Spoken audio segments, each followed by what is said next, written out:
All right, welcome back. We're into the last session of our morning.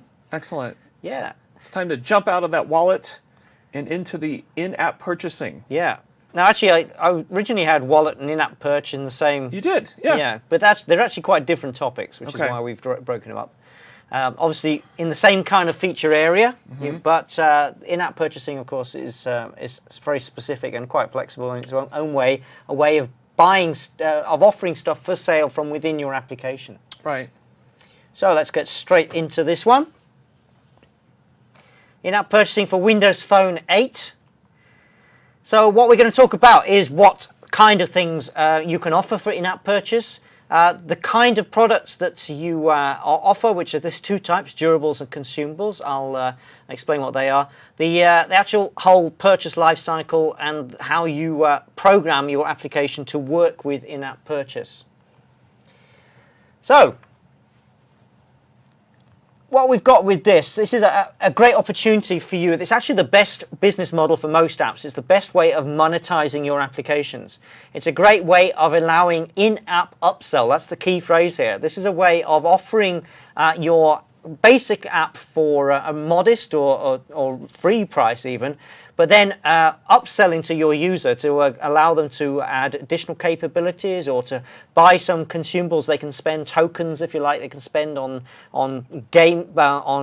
attempt tries in a game or something like that, and encourages repeat monetization. It's actually proven to be a very great way of earning income from within your applications. And just a refresher where we come from, Windows Phone 7, it was only possible to sell an application at a fixed price through what the Windows Phone Store was called, the marketplace there. It's the same thing, it's just changed name. And that was the only way you could actually get income for the application. So the user would buy your app once, they pay that price, and thereafter they had rights to use the app forever. And all different updates as well. So now with Windows Phone 8, you can create an application, sell it for whatever sum you like, but you can actually generate income from the user while they are using the application. The Microsoft Store gives you licenses for items that have been purchased by users of your application. They're digital licenses, and you can check them at runtime and use the current state of the user's licensing to activate application features or provide additional in-application resources, such as items in games. There's two kinds of these. Durables, which is the kind of thing that a user buys them once and owns forever. So typical example here is you sell a version of your game which comes with only 1 or 2 levels for free, for example. And then if they want to play further levels, they can purchase them. And once they've purchased them, then they've got those levels forever. Or maps or game items. Consumables are things that get used up, and these are game tokens. So the user spends them effectively by interacting with your application, or movie rentals. So once they've been spent, they're gone forever, and when they're expired, they have to go and buy some more. So the process here to define an in-app item is you use App Hub, the dev.windowsphone.com, to define the in-app items. Then you use the SDK to integrate that into the experience that you're offering to your users, and by that I mean you're going to sort of offer items in some way, whatever's appropriate for your application, that are in-app purchasable items, and you need to check for items that they may have purchased for durables, to whether they're allowed access to a particular feature in the application. And you also choose the countries and pricing, and you manage and monitor and respond, and this is a very important part of the whole process.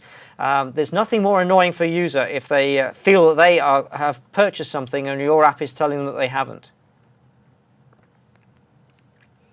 So you submit products that the user can buy through in-app purchase to the Windows Phone Store, just as you have done up to now with applications. And then using the dashboard in the Windows Phone Store, you then assign products to one or more applications.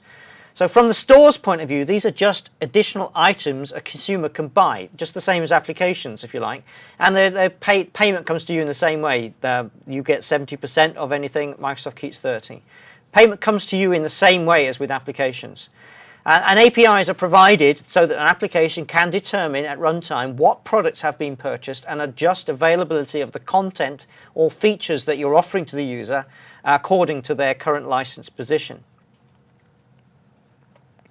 So I'm just going to run through the next few slides, the whole end-to-end flow of what happens with relating to in-app, how you set this up, the role of Microsoft and the role of you and what the application does.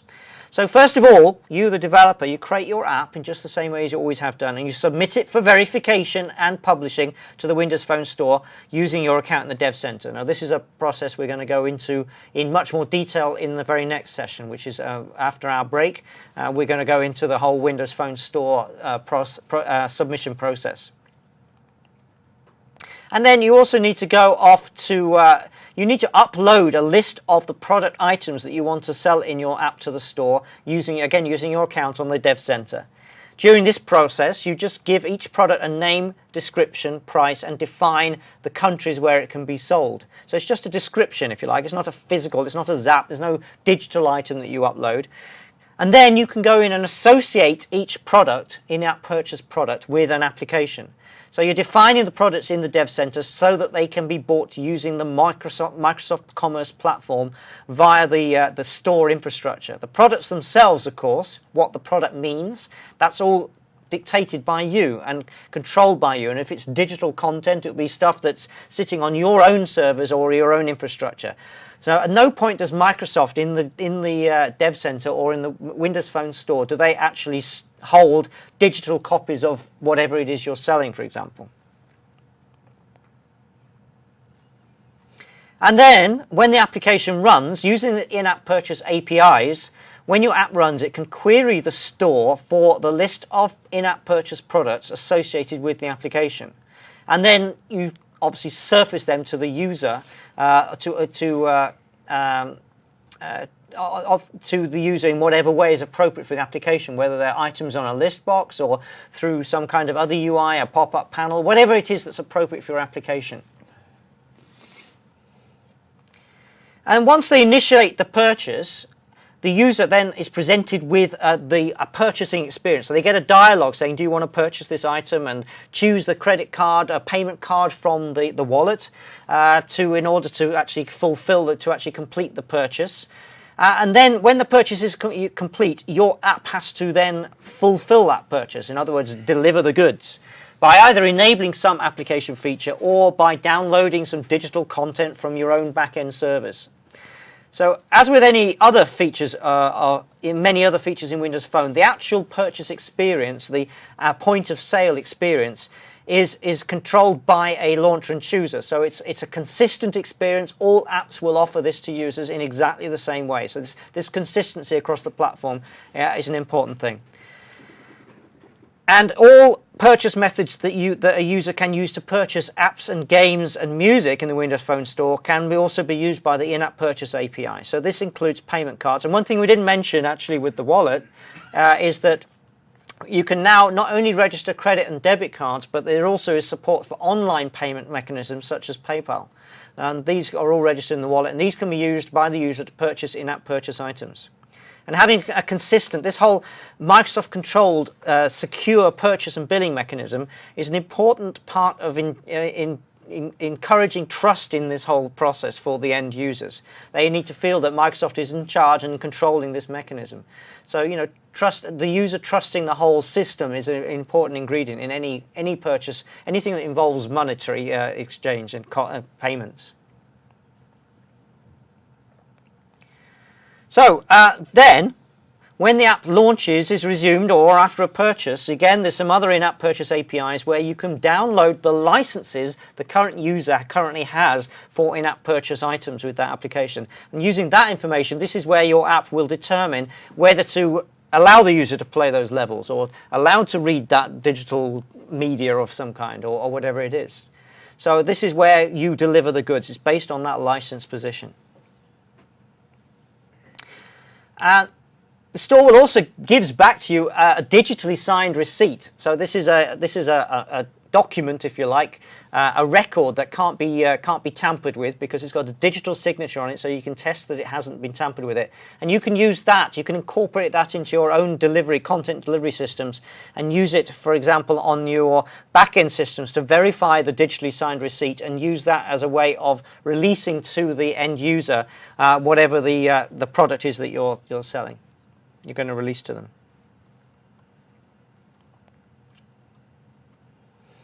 So fulfillment is the process of making sure that your customers get the goods they've purchased. For typically this means as soon as the purchase has been verified. And we get this digital receipt I was just talking about, and when fulfilling the durables through your servers, you should always send that receipt along with your user ID that you've defined for the user, and use that to help fulfill the actual delivery of the content. This is how you can enumerate the listings for in-app purchases. In this case, we're looking for ones with specific product IDs. I detect the hand of Mr. Miles in this again. Just saying. So the app can then verify whether the user has already purchased the items by checking against its own data, or which may be implemented locally or more likely on a server. For those that the user can purchase, you can display details on the screen using data from this listing information object. So this is where you're figuring out what products are available and showing it on the screen. And then, when the user wants to actually purchase one of these, through the UI you've implemented in your app has selected an item for purchase, then this is where your app will call this API, Request Product Purchase Async. So this invokes the launcher experience, if you like. And you see the kind of screen there, confirm purchase, there's a graphic that you supply, the description, the price, of course. This all comes from the store, so they're kind of linking to the store. This is just the same as if they were buying an app or buying some music. It's asynchronous, as you can see. And you can get these digital receipts, which can be returned from the back-end infrastructure you can use to help fulfill that purchase. So the user now has purchased some items, but you need to, every time the application runs, you need to check what their current licensed situation is. And for this, you can call this current app.license information API and get the product licenses. This pulls back your current situation for that particular user. And then you have this, if license is active, you can work out whether to enable special cheese power in this case. Cheese power. Yeah, so there you go, you've got cheese power. This is an example of fulfilling, offering certain features to the user that are controlled by in-app purchase licenses.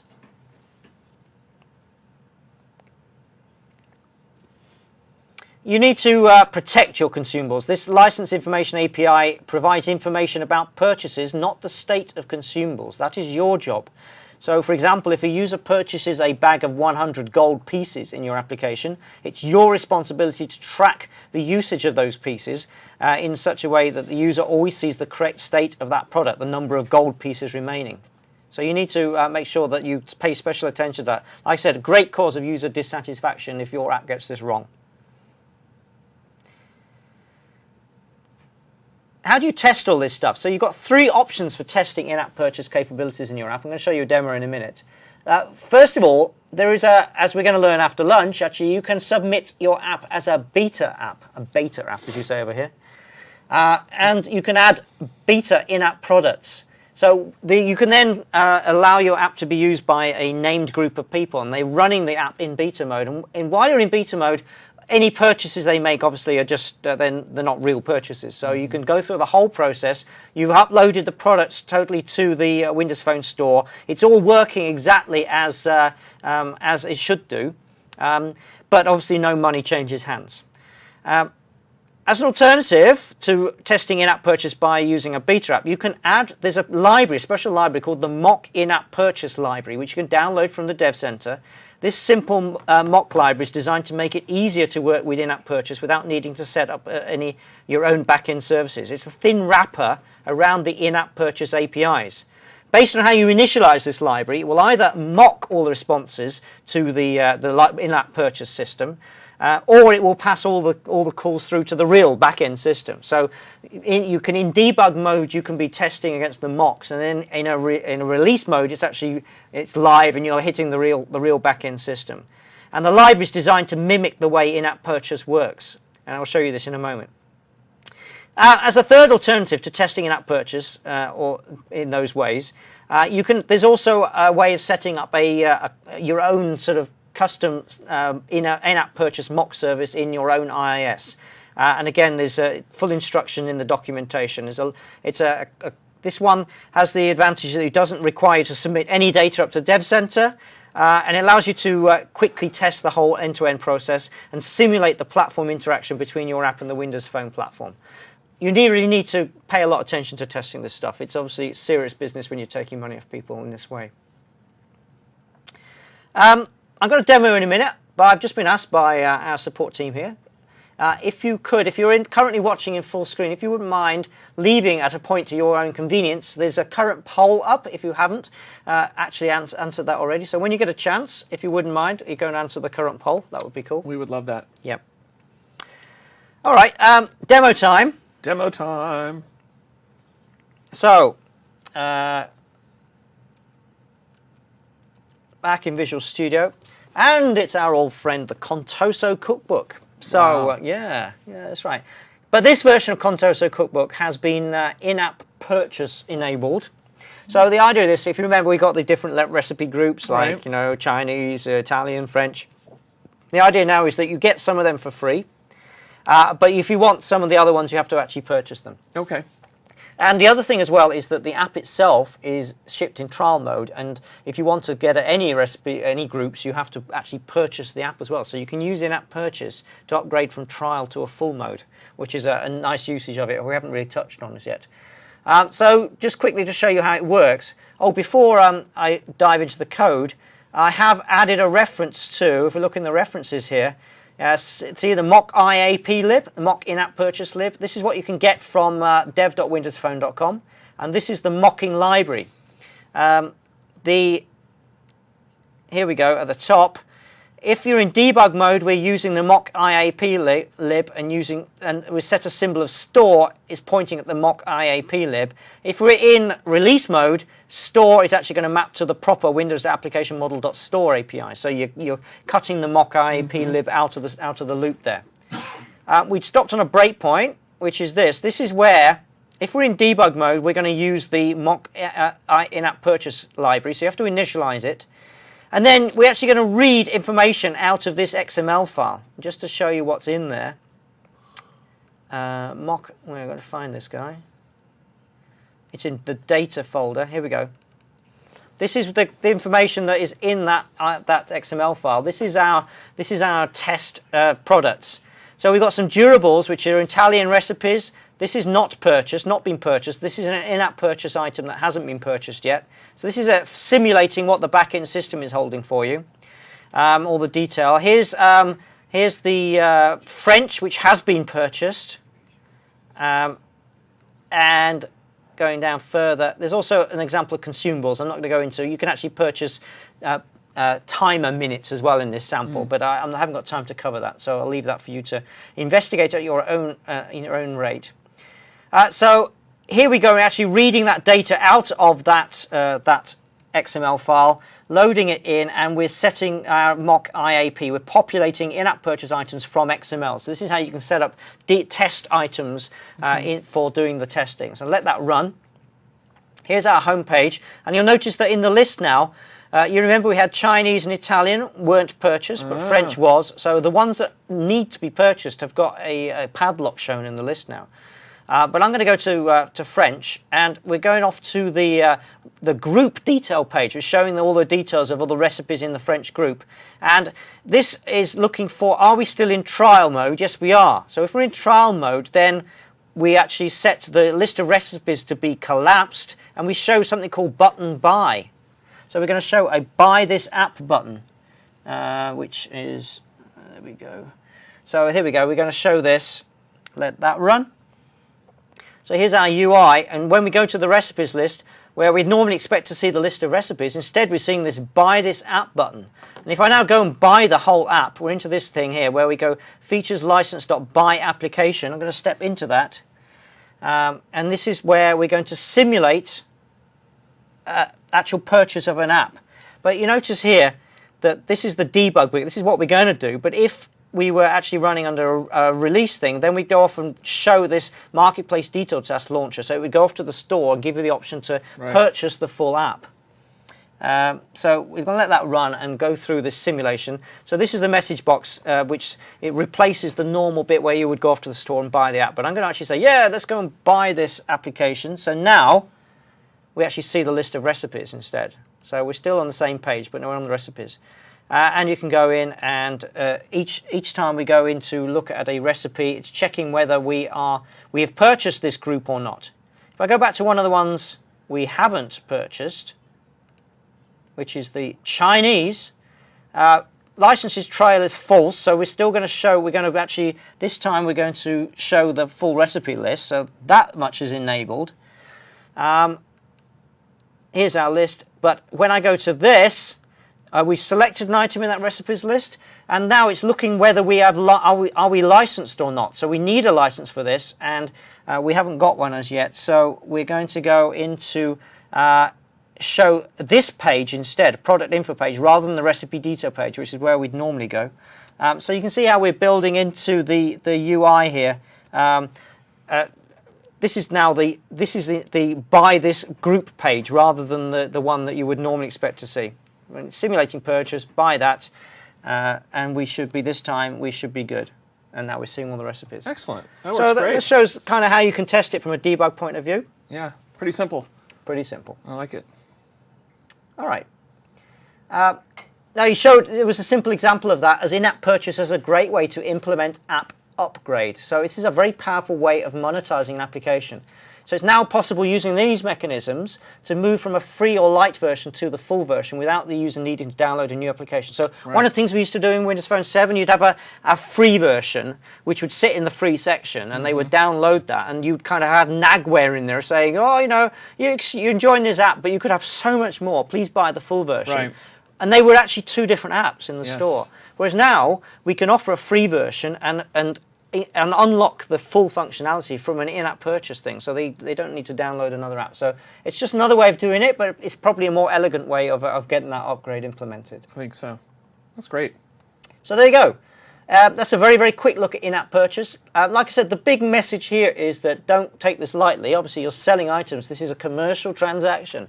You've got to be really careful to make sure that users get the goods they have paid for. Absolutely. This is really what it comes down to. This is real serious stuff, folks. And you know what else is serious? It's time for lunch. It is time for lunch for us. Yes. Okay, we're going to take a longer break. We need some food. We probably all need a break. When we come back, we're going to go into the whole store. The store. Excellent.